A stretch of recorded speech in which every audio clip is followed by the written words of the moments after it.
This is the story of how my marriage ended in one night, and how a woman who thought she had won everything lost far more than she expected. My husband, Benjamin, believed his secret was safe. His boss, Amelia Blackwood, believed power made her untouchable. Both of them were wrong. What began with a message sent at 2:00 a.m. turned into a chain of events none of us could stop once it started. At exactly 2:00 a.m., my phone vibrated on the nightstand. I woke instantly. That hour never brings good news. I reached for the phone with a tight chest, already preparing myself for an emergency. My mother had been unwell. Benjamin's parents lived far away. I expected panic, not betrayal. The message came from my husband's phone. But it wasn't written by him. "He's mine now, he's occupied, don't wait up." 12 words, calm, deliberate, final. I stared at the screen until my hands stopped shaking enough to breathe. The sender name confirmed what my mind was already screaming: Amelia Blackwood. My husband's boss, vice president.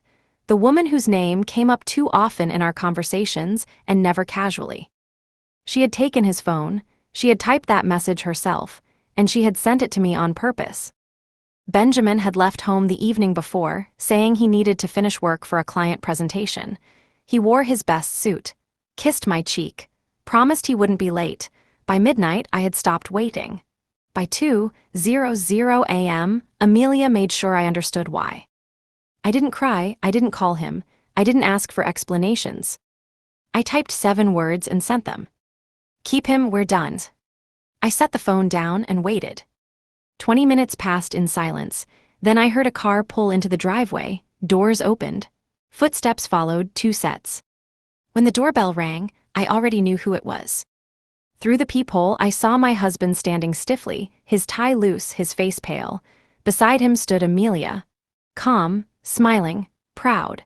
She looked like someone arriving to collect something she believed she had earned. I opened the door. Benjamin started speaking immediately, words tumbling over each other, excuses, apologies, explanations that meant nothing now. Amelia said nothing. She just watched me, measuring my reaction, waiting for tears or anger or collapse. Instead, I stepped aside and let them in. That was the moment everything changed. Because while Amelia thought the message was her victory, it was actually her mistake.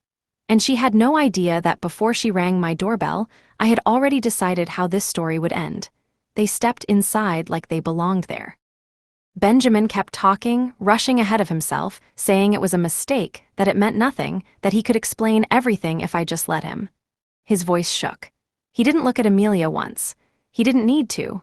She stood behind him, silent, composed, watching me the way people watch a result they already expect.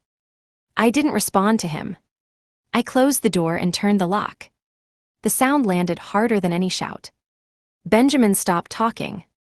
I looked at Amelia then. "You came a long way for this," I said. "You might as well stay." Her smile tightened, but she nodded. I pointed toward the stairs. "Benjamin, upstairs, guest room." "What?" he said. "No, we should talk together." "This doesn't involve you anymore," I said. "Go." He hesitated, then looked at Amelia, as if waiting for permission. That was the moment I knew exactly how deep this went. He went upstairs without another word. The silence between me and Amelia settled fast. "You handled that message well," she said finally. "Most women don't." "You didn't send it for me," I replied. "You sent it for yourself." She tilted her head slightly. "I sent it to be honest." "No," I said. "You sent it to mark territory." Her smile returned, sharper now. "He chose me." I didn't ask who he chose. She crossed her arms. "Then why invite me inside?" "Because I wanted to see you clearly," I said, "and I wanted you to hear something without an audience." Her eyes narrowed. "Go on." I stepped closer, not angry, not emotional, just focused. "How many times have you done this?" She laughed softly. "You think this is some kind of pattern?" "I think you're very comfortable," I said. "Too comfortable for this to be new." Her expression shifted for a fraction of a second. Not fear, calculation. "You're upset," she said. "You're looking for someone to blame." "I already know who to blame," I said. "That's not what I'm doing." She studied me more carefully now. "Then what are you doing?" I met her eyes, confirming something. Her smile faded completely. You don't know anything, she said, and if you think you can turn this into something else, you're mistaken. I don't need to turn it into anything, I replied. You already did. Footsteps creaked above us. Benjamin was listening. Amelia noticed it too. You should focus on your marriage, she said, not on me. I shook my head. My marriage ended at 2:00 a.m. She opened her mouth to respond, then stopped. That hesitation told me everything. Sit, I said, gesturing to the chair across from me. This won't take long. She didn't sit right away. She hesitated again, then she did. And in that moment, the balance shifted. Because Amelia came here thinking this was about a man. She hadn't realized it was about exposure. And she hadn't realized I was already prepared. Amelia sat across from me, composed again but slower now. Careful, she was recalculating. You're making this bigger than it is, she said. An affair doesn't need a courtroom tone. This isn't about an affair, I replied. That part is already finished. She leaned back, then say what you want. I didn't answer immediately. Silence works better than accusations. People fill it with mistakes. I want to ask you one thing, I said, and I want a straight answer. Her lips pressed together. Ask. How many wives came before me? Her eyes flicked away for half a second. Not denial, recognition. I don't know what you're implying, she said. I'm not implying, I replied. I'm checking consistency. She laughed again, but it sounded thinner. You think I go around collecting married men? I think you choose them, I said, carefully. Her jaw tightened. That's insulting. So is texting a wife from her husband's phone at 2 in the morning. Her face hardened. He let me. That's not what I asked. Upstairs, a floorboard creaked. Benjamin shifted his weight, still listening. You're emotional, Amelia said, and emotional people invent patterns. I don't invent, I replied. I verify. She leaned forward. You have nothing, and even if you did, people like me don't fall over personal drama. People like you, I repeated. That's interesting wording. She caught herself too late. I stood. You didn't come here to apologize, you came to be seen. Her eyes followed me. I came because I don't hide. No, I said, you came because you've done this before. Her confidence finally cracked. Careful, she warned, you don't know who you're dealing with. I do, I said, that's why you're still sitting. Her breathing changed, slower, controlled, defensive. You think you can scare me, she said, but I have lawyers, a reputation, influence. And a history, I replied. That landed. She straightened. Say it. You move companies quietly, I said. Always upward, always clean exits, but complaints don't disappear, they just get buried. Her eyes locked on mine. You're bluffing. I didn't bluff at 2:00 a.m., I said. I ended my marriage in 7 words. She stared at me, searching for cracks. I spent the 20 minutes after your message reading, I continued. Not crying, not panicking. Her fingers curled into her palm. You shouldn't have come here, I said. You should have stayed invisible. Benjamin's voice suddenly broke from upstairs. Evelyn, what is she talking about? Amelia didn't look at him. I did. She's done this before, I said calmly, and you weren't the exception. Benjamin went silent. Amelia stood. This conversation is over. No, I replied. Now it's finally started. She turned toward the door. You leave when I'm finished, I said. She paused. That pause told me everything. Because for the first time since she walked in, Amelia wasn't in control. And she knew it. Amelia didn't sit back down. You're crossing a line, she said. You have no proof. I didn't say I needed proof, I replied. I said I needed confirmation. Benjamin came halfway down the stairs. His face looked empty, like someone realizing too late that the ground under him was never solid. What is she talking about? He asked again. Evelyn. I didn't look at him. Go upstairs, I said. You don't want to hear this part. I deserve to know, he said. Amelia turned to him sharply. You don't. That was the mistake. Benjamin froze. He looked at her now, really looked at her, and something shifted. I spoke before either of them could recover. 3 companies, I said, 2 before this one. Same pattern every time. Amelia's face went still. You're guessing, she said. I'm remembering, I replied. Names don't disappear when you know where to look. She took a step toward me. You think gossip matters. I think records matter, I said. Settlements, quiet exits, promotions that followed complaints instead of investigations. Benjamin swallowed. Complaints. Amelia turned on him. Stay out of this. But he didn't move. Tell him, I said to her. Tell him why you never stay anywhere long. Her voice dropped. You're trying to intimidate me. No, I said. I'm explaining why your message was reckless. She laughed once, sharp. You really think you can touch me? I already did, I replied, the moment you used his phone. Her expression changed. Not anger, not fear, calculation again. You don't understand how this works, she said. People like me don't lose over accusations. I didn't accuse, I said. I connected. Benjamin stepped down another stair. Amelia, have you done this before? She didn't answer him. That answer was enough. You told me I was special, he said quietly. You said this was different. She finally looked at him. You were useful.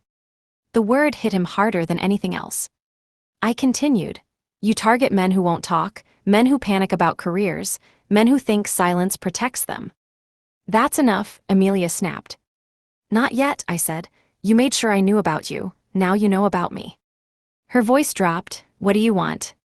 There it is, I said, the real question. Benjamin looked between us. Evelyn, what's happening? I answered without hesitation. She's deciding whether she leaves quietly or loudly. Amelia stared at me. You're threatening me. I'm offering you control, I replied, the last kind you'll get. She exhaled slowly. You have no idea what you're starting. I do, I said, and so do you. Silence followed, heavy, final. Benjamin sank onto the stairs. Amelia straightened her shoulders. Say it, she said. What exactly are you holding? I met her eyes. Everything you thought no one would connect. And for the first time that night, Amelia didn't interrupt. She waited. Amelia didn't blink. If you're bluffing, stop now. I'm not, I said, and that's why you're still listening. Benjamin stood up slowly. What does she have? I answered him without looking away from Amelia. A timeline, messages, photos, statements. His face drained. You hired someone. 6 weeks ago, I said, when lying became routine. Amelia's control slipped for the first time. That's illegal. It's documented, I replied. Public places, public records, voluntary statements. She shook her head once. You're trying to scare me. I don't need to, I said. You already know what's there. I picked up my phone and unlocked it. I didn't confront him, I said. I watched. Amelia leaned forward, despite herself. Chicago, I said. Not one trip, 3, same hotel, same room type. Benjamin whispered, Evelyn. Dinner receipts, I continued. Restaurants you told me you hated. Amelia stood abruptly. This is harassment. Then why does it match? I asked. Every pattern, every complaint. Benjamin looked at her. Complaints. She turned on him. You weren't supposed to know. That ended it. I turned the phone so she could see the screen. No commentary, no explanation. Her face changed immediately. Not confusion. Recognition. You kept records, she said quietly. I kept facts, I replied. She straightened. Those women signed agreements. Those agreements don't protect repeat behavior, I said, especially when it continues. Benjamin backed away like the room had shifted. You said I mattered, he said to her. You said this was real. She didn't deny it. She didn't apologize. She said, you believed what you needed to. Silence followed. I spoke again. This ends tonight. Amelia met my eyes. On whose terms? Mine, I said, because you gave them to me. She folded her arms. Say what you want. You resign, I said, effective immediately, no announcement, no references. She laughed once, and if I don't? Tomorrow morning, I said, this goes to your board, your CEO, and 3 journalists. Benjamin looked at me in disbelief. You destroy her career. She did that, I replied. I'm just removing silence. Amelia's jaw tightened. You think I'll just disappear? I think you'll choose the quieter ending, I said. You always do. She stared at me for a long time. Then she said, you planned this. I replied, you started it. Benjamin sank into a chair. Amelia reached for her phone, then stopped. 24 hours, I said. After that, I don't decide anymore. She nodded once. Not agreement. Acceptance. She walked to the door without another word. When it closed, the house felt different. Benjamin looked up at me. Is it over? I shook my head. No, I said, it's just visible now. The door closed behind her. Benjamin didn't move. For a moment, neither of us spoke. Whatever we had been before that night was gone, but the damage was still unfolding. She's bluffing, he said finally. She won't resign. She will, I replied, because she always leaves before questions start. He rubbed his face. You planned this before the message. I suspected, I said. The message confirmed. He looked up sharply. So you were watching me? I was watching the gaps, I replied. You filled them yourself. Silence again. She used me, he said, didn't she? Yes. He nodded slowly, like someone accepting a verdict. And now? Now you stop pretending this was love, I said, and I stopped pretending you didn't know what you were risking. His voice dropped. What happens to me? That depends on what you do next, I said. He stood. I'll quit, I'll cut contact, I'll tell them everything. You'll do nothing, I said. You don't control this. His eyes widened. I'm the one who. You were the entry point, I interrupted, not the pattern. He stepped back. I warned her, he said suddenly. Earlier, I told her you were serious. I looked at him. When? Yesterday, he admitted. I didn't think. You warned her, I said slowly. Yes. That settled everything. Pack your things, I said. Guest room tonight, gone by the weekend. He opened his mouth, then closed it. Upstairs, the floor creaked as he moved away. I sat alone with my phone. At 6:12 a.m., a notification appeared. Unknown sender. One line. You think this ends me? I didn't reply. At 9:00 a.m., Marcus called. She contacted legal, he said. That's a good sign. Meaning?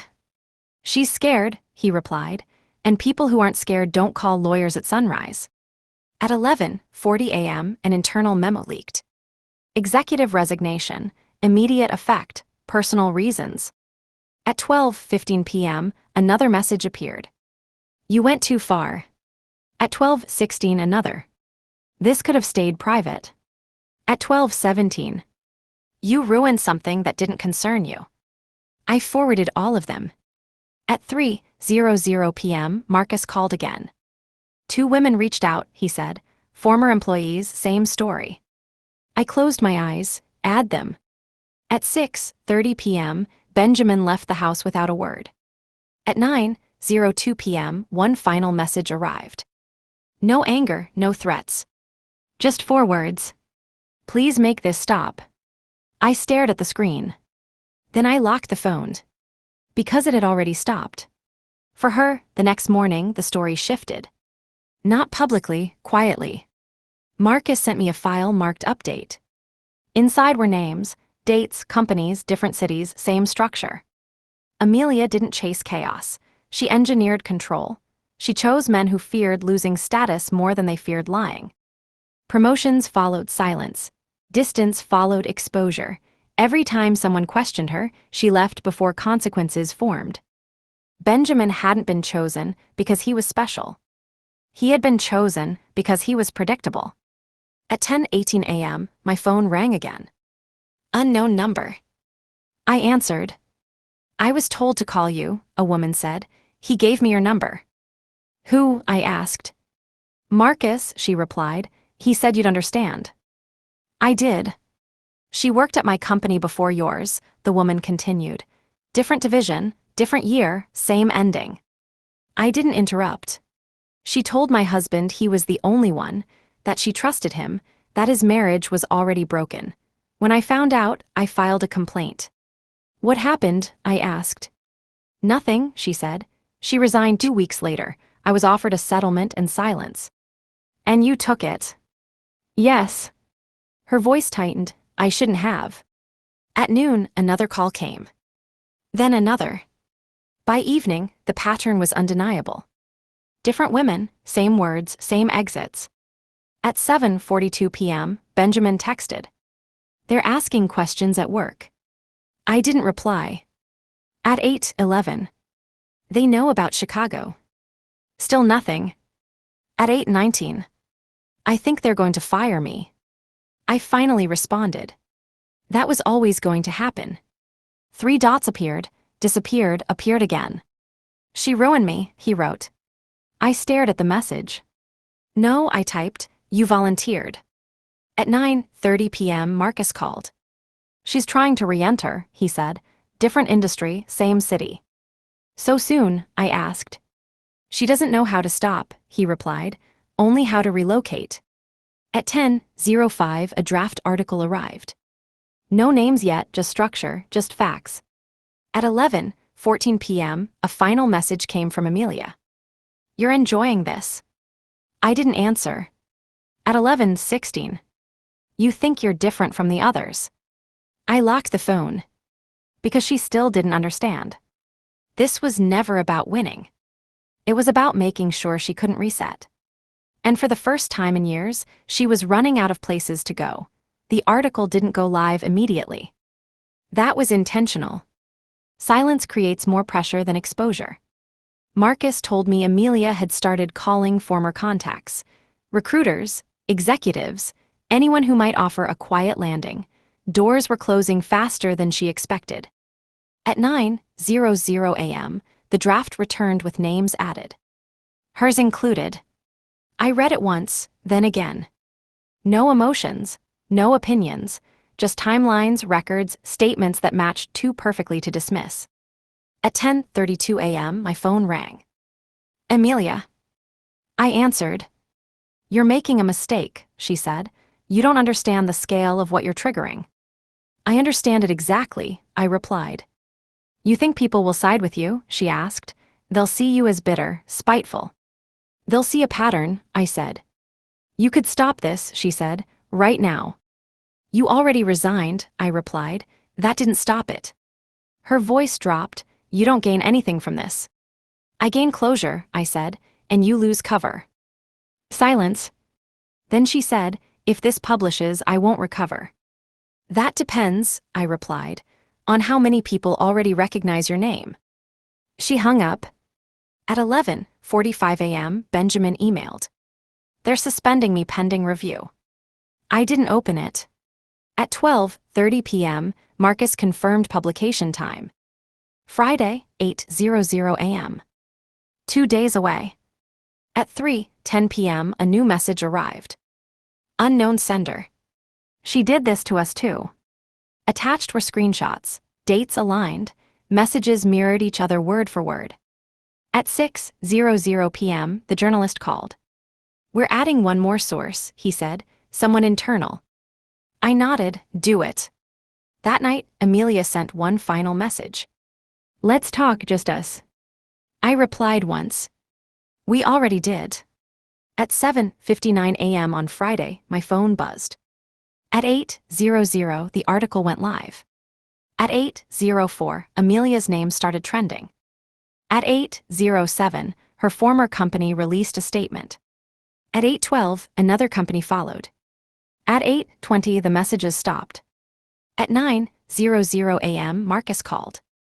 She's done, he said, no exits left. I sat still. At 9:47, Benjamin tried to call. I declined. Because the story no longer belonged to him. And Amelia no longer controlled how it ended, the fallout didn't explode. It folded inward. That's how real damage happens. At 10:15 a.m., Amelia's professional profile disappeared. At 10:42, her name was removed from the company site. By noon, the resignation memo had been replaced with another notice. Language changed, tone sharpened. At 12:18, Marcus sent one line. They've opened a formal review. That meant panic behind closed doors. At 1:07 p.m., a woman I didn't know emailed me. Subject line, "Thank you for not stopping." Inside was one paragraph. She didn't explain. She didn't need to. The pattern had already explained itself. At 2:30, another message arrived. This one from Amelia.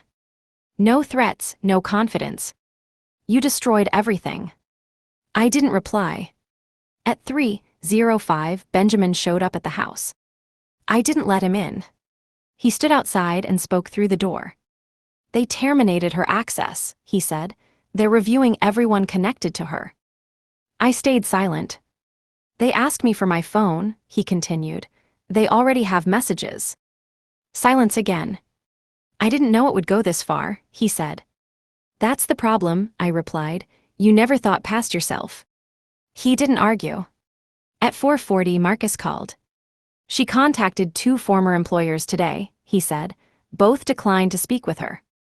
At 5:15, the journalist forwarded a message. Legal counsel had withdrawn representation.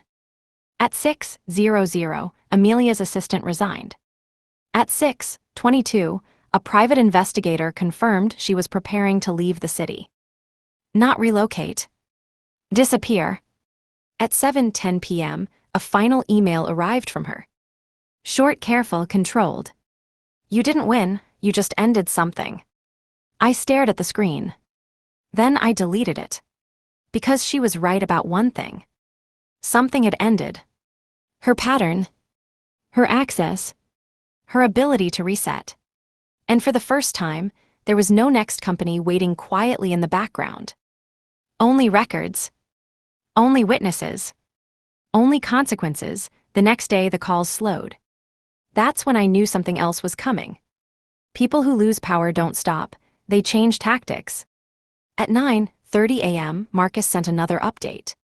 "She's trying to redirect blame," he said, claiming personal retaliation. "Against whom?" I asked. "Against you." I didn't react. At 10:05, a legal notice arrived in my inbox. Carefully worded, no accusations, just implication. It suggested harassment, defamation, emotional distress. Marcus read it and laughed once. "Weak." "She's testing," he added, "seeing if you'll retreat." "I won't," I said. At noon, the journalist called again. "She reached out to us," he said, "offered an interview." "Did you accept?" "No," he replied. "She wanted conditions." That told me everything. At 1:40 p.m., Benjamin texted. "She says you manipulated everyone." I typed one line. "She taught me the structure." At 3:00, another woman contacted Marcus. This one hadn't been named in the article. She'd stayed silent for years. Until now. At 4:12, Marcus forwarded her statement. Same beginning, same end. Different city. At 6:30, Amelia sent her last message. Not anger. Not fear. Precision. "You could still stop the second piece." I replied once. "There won't be a second piece." She misunderstood. At 7:00 p.m., the follow-up published anyway. It wasn't about her. It was about systems that protect people like her. Her name appeared once. Context did the rest. At 8:15, her accounts went dark. At 9:00, Marcus called. "She's gone," he said, "no forwarding address." At 9:20, Benjamin called. I didn't answer. At 9:21, I blocked him. Because the story had reached its end. Not loudly. Not dramatically. But permanently. And Amelia Blackwood would never get to reset again. When everything stopped moving, that was when the damage settled. No calls, no messages, no new names added to the story. Silence. That silence didn't mean peace, it meant assessment. At 8:10 a.m., my lawyer called. "Benjamin's firm is cooperating," she said. "They're distancing themselves fast." "At whose expense?" I asked. "His," she replied. "He's expendable." At 9:30, Marcus sent one last compiled file. Not new evidence, just confirmations, internal emails, timelines aligning too cleanly to argue against. At 10:15, a message came from a woman whose name never appeared anywhere. I watched her do this twice, she wrote. I stayed quiet, thank you for not doing the same. I closed the message without replying. Some things didn't need answers. At noon, Benjamin showed up again. I didn't open the door. We need to talk, he said through it. They terminated me. I stayed silent. They said I failed to disclose a conflict, he continued. They said I damaged the firm. Silence again. I didn't think it would end like this, he said. That's because you never thought it would end at all, I replied. His voice dropped. She ruined everything. No, I said, she showed you how to ruin yourself. He didn't respond. At 1:45 p.m., my sister called. I saw the article, she said. Everyone's talking. I know. She's done, my sister said. Yes, I replied, but that's not the point. What is, she asked. I paused. She won't be able to do it again. At 3:00, Marcus sent one final note. 2 companies updated internal policy today, he wrote. Your case was cited anonymously. That mattered more than exposure. At 5:20, Amelia's name appeared one last time. A legal registry update, status changed, ongoing review. No commentary. No defense. At 7:00, Benjamin texted. I lost everything. I typed one sentence and sent it. You lost control, not everything. 3 dots appeared. Then nothing. I blocked the number. Because the damage was done. And the silence wasn't empty anymore. It was final. The story didn't end with her disappearance. It spread. Quietly. At 9:05 a.m., Marcus sent a short message. She tried to resurface. Where? I asked. Another firm, he replied. Different title, same background. I waited. They pulled the offer within an hour. That was new. At 10:30, the journalist forwarded an internal note from a recruiter. One line stood out. We cannot risk a repeat situation. No explanation, no debate. At noon, another woman reached out. This one didn't know Amelia personally. She knew the pattern. I recognized it immediately, she wrote, because it almost happened to me. That was the part Amelia never accounted for, recognition. At 1:40 p.m., my lawyer called again. Benjamin is contesting the separation, she said, claims emotional manipulation. I laughed once, let him. He doesn't have leverage, she replied, just noise. At 3:00, Marcus sent confirmation. She's been flagged internally across 3 firms. At 4:25, my phone buzzed. Unknown number. I answered. You didn't have to do this, a voice said, Amelia's voice. You didn't have to send that message, I replied. She inhaled slowly. You turned a private mistake into a public execution. No, I said, you turned repetition into evidence. Silence. You don't know what it's like to lose everything, she said. I do, I replied. I just didn't lose it the same way. Her voice hardened. You think this makes you powerful. I think it makes you finished, I said. The call ended. At 6:10, Marcus sent his last update. She's burning contacts, he wrote. People are stepping back. At 7:45, Benjamin emailed. Subject, please. I deleted it unread. At 9:00, a new article published. Smaller, quieter, industry-focused. Her name wasn't in the headline. That mattered more. Because now, she wasn't a scandal. She was a warning. And warnings don't fade. They circulate. They prevent repeats. And for the first time since that message at 2:00 a.m., I knew the story had shifted beyond me. It wasn't chasing her anymore. It was blocking her. After that call, nothing happened for 2 days.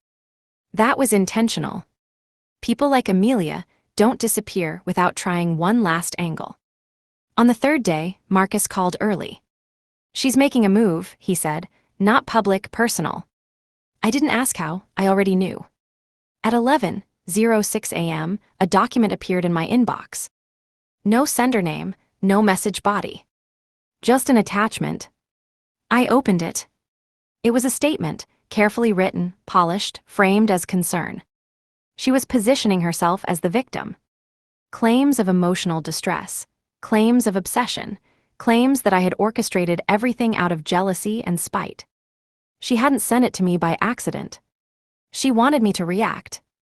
I didn't. At 12:40 p.m., Marcus confirmed what I expected.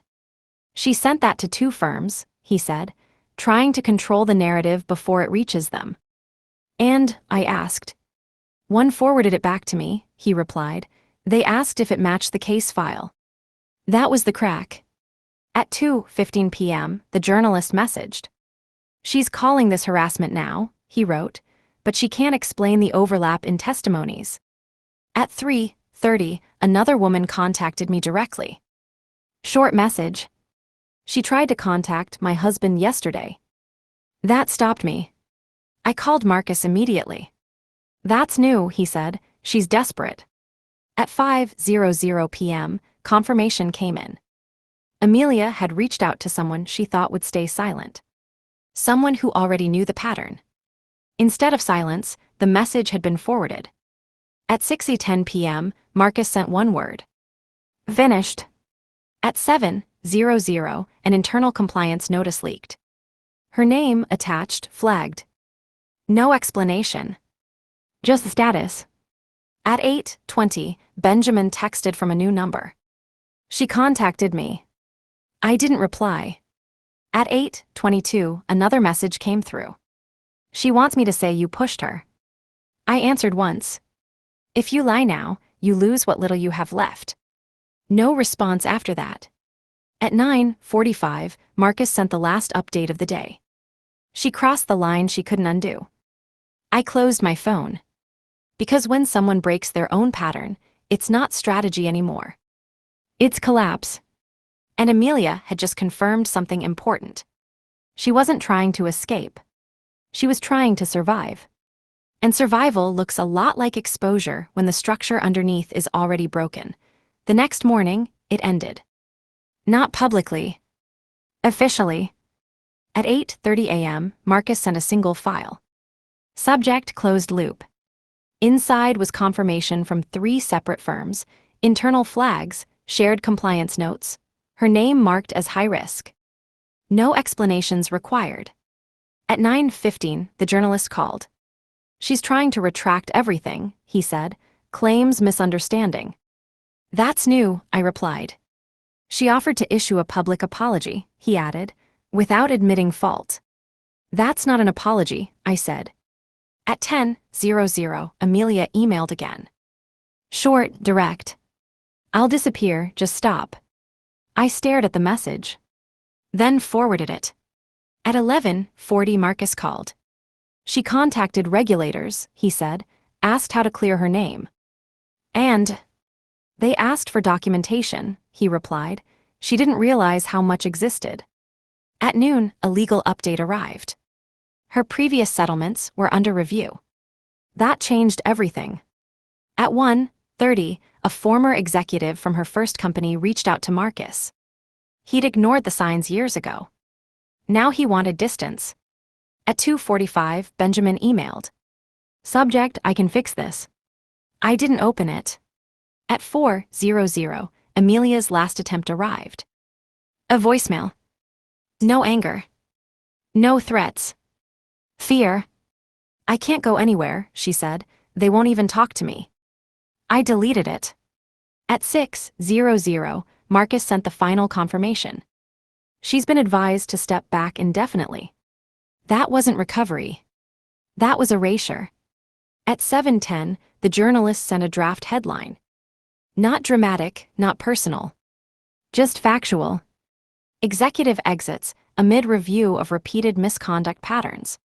Her name wasn't in it. She didn't need it to be.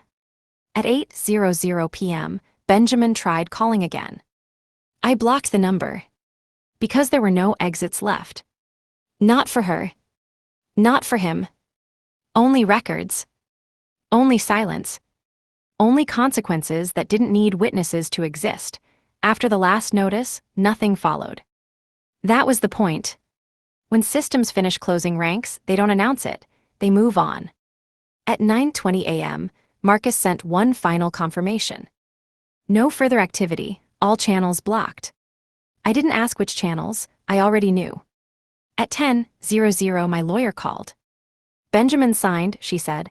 No contest, no conditions. Good, I replied. He asked if you reconsider, she added. I won't, I said. At 11:45, an internal message from a firm I'd never heard of appeared in my inbox.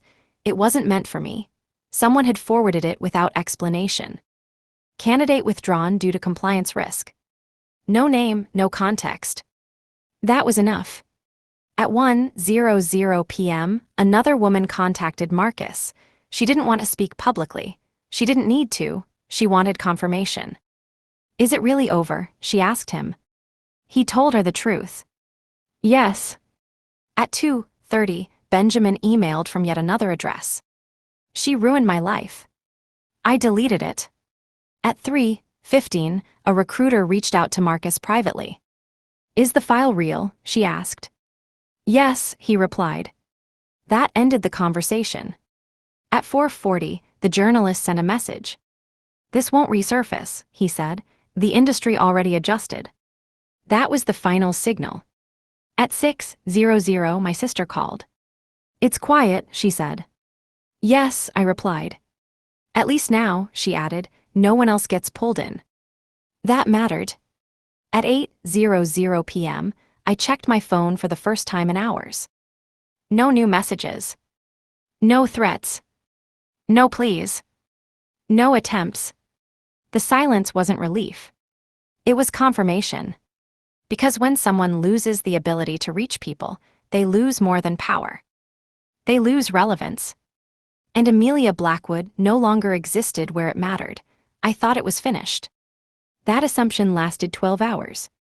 At 6:18 a.m., my phone rang. Blocked number. I didn't answer. It rang again. Then again. I picked up. You don't get to erase me, Amelia said.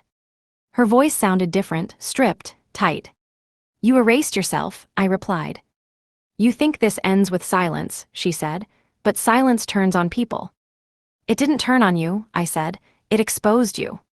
She laughed once, sharp, empty. You were never meant to be part of this. That's where you failed, I said. You made me part of it. She paused. If I go down completely, others will follow. They already are, I replied. Her breathing changed. You don't know what you've triggered. I know exactly what stopped, I said. She lowered her voice. Benjamin will talk. He already did, I replied. That broke her. You're lying. I'm documenting, I said. Silence.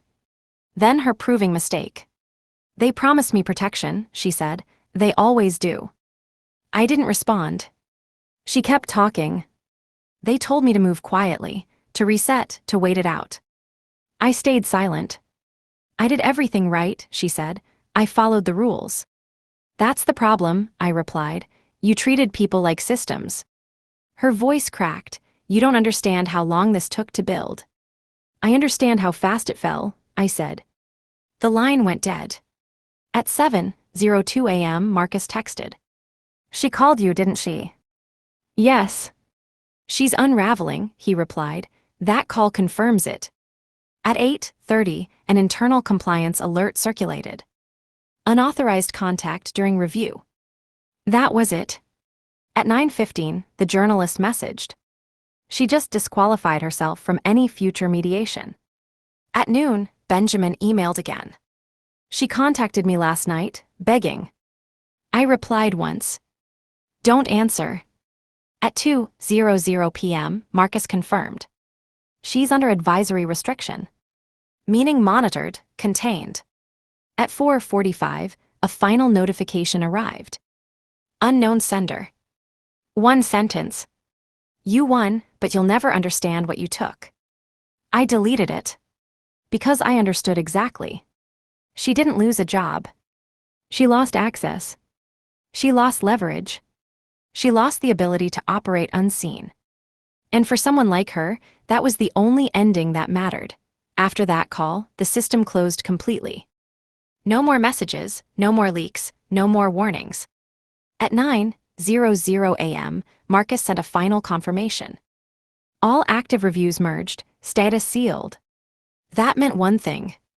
Nothing could be undone quietly anymore. At 10:20, the journalist called. She tried to retract her statements, he said, legally. And, I asked. She can't, he replied, too many independent records. At 11:45, an internal compliance bulletin surfaced. Not public, circulated quietly across firms. Her name appeared once. Attached to a phrase that mattered. Repeat conduct confirmed. At 12:30, Benjamin sent his last message. They're asking if I was pressured. I replied immediately. Tell the truth. 3 dots appeared. Then vanished. At 1:50, Marcus called again. She's no longer represented, he said. No firm will take her. That ended resistance. At 3:00, a former executive from her second company submitted an affidavit, not against her directly, against the system that ignored early reports. That widened the circle. At 4:10, a compliance officer reached out to Marcus. Is the file complete? She asked. Yes, he replied, and frozen. At 5:45, the final internal decision landed. No announcements, no statements. Just classification. Non-rehirable. That word doesn't trend. It doesn't headline. But it ends careers. At 7:00 p.m., Benjamin tried calling again. Blocked. At 8:30, a woman Marcus had spoken to weeks earlier sent a short message. She can't hurt anyone now. That was the only confirmation I needed. At 10:00, I turned my phone off. Because there was nothing left to track. No escalation. No countermove. No reset. Everything Amelia relied on required access. And access was gone. Not loudly. Not publicly. Permanently, I thought the silence would hold. It didn't. At 11:47 p.m., a message appeared. No name, no number. Just text. You think you ended this. I didn't reply. Another message followed. You exposed me, but you didn't destroy me. Then another. You don't know what happens next. I forwarded all 3 to Marcus. His response came quickly. She found a channel she thinks isn't monitored. At 12:10 a.m., my phone rang. I didn't answer. A voicemail arrived seconds later. Her voice. Calm, measured, controlled again. You wanted accountability, Amelia said. You got chaos instead. She paused. You should have stopped when you had the chance. Marcus called immediately after. She's trying to provoke a reaction, he said. That's all she has left. At 1:05 a.m., the journalist texted. She contacted us again, asked for a retraction. And, I asked. We declined, he replied. She contradicted herself. At 2:30 a.m., one final message came through. Longer this time. She blamed the companies, the culture, the men, the system. She never mentioned the wives. She never mentioned the message. She never mentioned choice. I didn't read it twice. I archived it. At 8:00 a.m., Marcus sent a single update. She crossed into documented harassment. That changed the category. At 9:15, a compliance alert triggered automatically. Unauthorized contact, pattern continuation. At 10:40, a legal notice was issued. Not by me. By the system she had relied on for years. At noon, Marcus called. She just closed her last account, he said, not voluntarily. At 1:30, Benjamin emailed. She keeps reaching out. I replied once. Do not respond again. At 3:00, Marcus confirmed. She's been formally warned. Any further contact escalates. At 6:00 p.m., the final message arrived. Short. Exhausted. I don't know who I am without this. I stared at the screen. Then I deleted it. Because the story had never been about identity. It had been about access. And that door was sealed. Forever, after that message, nothing followed. No calls. No texts. No attempts. Silence held. That kind of silence only happens when every route is blocked. At 9:00 a.m., Marcus sent a final confirmation. All monitoring ended, no further activity. That meant she had stopped trying. Or she couldn't try anymore. At 10:30, the journalist sent one last note. Editors closed the file. Not buried. Completed. At noon, Benjamin's lawyer emailed mine. Subject, settlement accepted. No negotiation. No resistance. At 1:15, my lawyer replied. Everything finalized. That closed another door. At 2:00, a message came from a woman I'd never met. She contacted my husband last year, it read. We didn't know how to stop it, now I do. I didn't reply. The message didn't need one. At 3:40, Marcus forwarded an internal update from a firm outside our city. Candidate rejected, compliance risk. No name attached. It didn't need one. At 5:00, my sister called. It's really over, isn't it? She asked. Yes, I said. Not just for you, she added. I didn't answer. She already knew. At 6:30, Benjamin tried one last time. New number. One sentence. I never thought it would end like this. I blocked it without responding. At 8:00 p.m., I turned off my phone. No alerts followed. No emergencies. No unfinished threads. Because everything that needed to surface already had. Amelia wasn't hiding. She wasn't rebuilding. She wasn't waiting. She had reached the point people like her never planned for. Irrelevance. And once that happens, nothing brings it back. Nothing dramatic marked the end. No confrontation. No apology. No closure conversation. Just absence. Weeks passed without her name appearing anywhere. No firms, no announcements, no quiet re-entry under a different title. The channels that once protected her no longer answered. The system had adjusted, and systems don't look back. Marcus sent the final confirmation late one evening.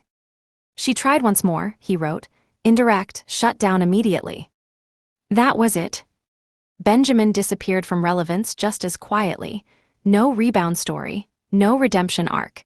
His silence spoke louder than any defense. The industry moved forward without him. What stayed was the record. It existed without effort now. Shared, stored, cross-checked. The kind of documentation that doesn't need reminders. One night, long after everything stopped, I reread the message that started it all. He's mine now, he's occupied, don't wait up. It no longer carried shock. It read like a confession. She thought power meant permanence. She thought patterns reset if you moved fast enough. She thought silence belonged to her. She was wrong. Because silence doesn't belong to anyone. It only exists until someone refuses it. There was no victory moment, no satisfaction rush, just certainty.